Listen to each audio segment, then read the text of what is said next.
ഖുബൈബ് റളിയല്ലാഹു അൻഹു അവിടുന്ന് കൊലക്കയറിന്റെ മുന്നിലേക്ക് കടന്നു വരുന്ന സമയത്ത് പോലും മരണത്തിനെ കുറിച്ച് യാതൊരു വിധമായ പേടിയും അവർക്കില്ല. അതേ സമയത്ത് അവിടുന്ന് ലോകത്തോട് വിളിച്ചു പറയുന്നത് വലസ്തു ബാലീന ഉഖ്താലു മുസ്ലിമാ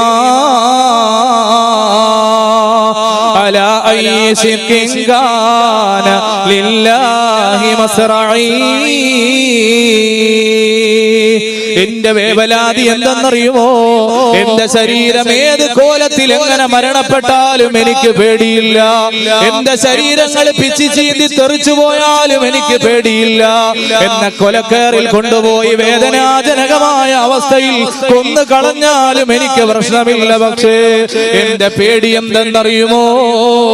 വലസ്തു ബാലിഹി ഖത്താലു മുസ്ലിമാ. ഞാൻ മുസ്ലിമായി മരിക്കാൻ ആഗ്രഹിക്കുകയാണ്. ഞാൻ മുസ്ലിമായി അങ്ങ് മരിച്ചാൽ എനിക്കൊരു വേവലാതിയുമില്ല. പക്ഷേ എന്റെ ആഗ്രഹം പോലെ ഞാൻ മുസ്ലിമായി മരിക്കണമെന്ന് ഖുബൈബ് റളിയല്ലാഹു അൻഹു കൊലക്കയറിന്റെ മുന്നിൽ നിന്നുകൊണ്ട് ലോകത്തോട് വിളിച്ചു പറയുമ്പോ, എന്റെ പ്രിയമുള്ള സഹോദരങ്ങളെ, നാം ഓരോരുത്തരും യഥാർത്ഥ മാർഗത്തിലാണോ എന്ന് നിരന്തരമായി നാം ഓരോരുത്തരും ഒന്ന് ചിന്തിക്കേണ്ടതുണ്ട്. ആ യഥാർത്ഥ മാർഗത്തിലേക്ക് കടന്നു വരണമെങ്കിലോ ഒന്നാമതായി നമ്മുടെ ഹൃദയാന്തരാളങ്ങളിൽ വേണ്ടത് അൽ ഈമാൻ, അല്ലാഹുവിനോടുള്ള അചഞ്ചലമായ വിശ്വാസമാണ്.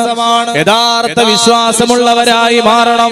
കേവലം അല്ലാഹുവിനെ ഞങ്ങൾ ആരാധിക്കുന്നുണ്ട്, ഞങ്ങൾ അല്ലാഹുവിനെ വിശ്വസിക്കുന്നവരാണെന്ന് വായിൽ പറഞ്ഞാൽ പോരാ. ഹൃദയാന്തരാളങ്ങളിൽ നിന്ന് യഥാർത്ഥ വിശ്വാസത്തിൽ ഉറച്ചു നിന്നുകൊണ്ട് എന്റെ പടച്ച തമ്പുരാൻ എനിക്കെന്ത് നൽകിയാലും എനിക്കൊരു പ്രശ്നവുമില്ല. അല്ലാഹു എന്ത് നൽകിയാലും അത് സന്തോഷത്തോടുകൂടെ സ്വീകരിക്കുന്നവരായി യഥാർത്ഥ വിശ്വാസമുള്ളവരായി നമ്മൾ മാറണം.